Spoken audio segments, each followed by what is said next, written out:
Λοιπόν, φυτά μου, αλλά πρέπει να κάνουμε κάτι. Πρέπει να σου πω ότι πρέπει να φύγω. Ναι, μπαίνω σε αυτά.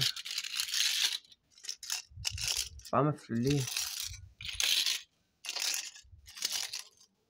Καλά, παίρνουμε τα αμάξια εμείς.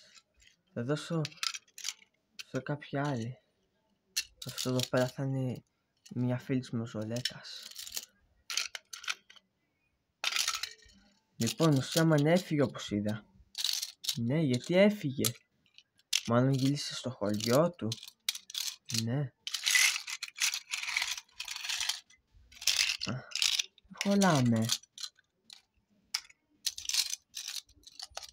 Λοιπόν, ομάδα, τώρα πρέπει να σάτωσουμε τον άγγελο.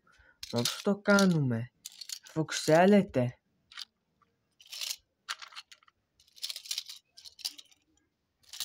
Ναι.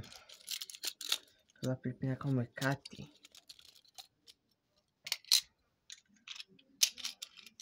Το κολοπλωτάκι, γιατί είσαι ακόμα εδώ?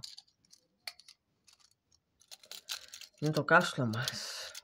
Δεν μας νοιάζει. Αφού πήραμε τα αμάξια τώρα. Ετοιμάσου βλάκα, γιατί θα σανατήσουμε τώρα, άγγελε.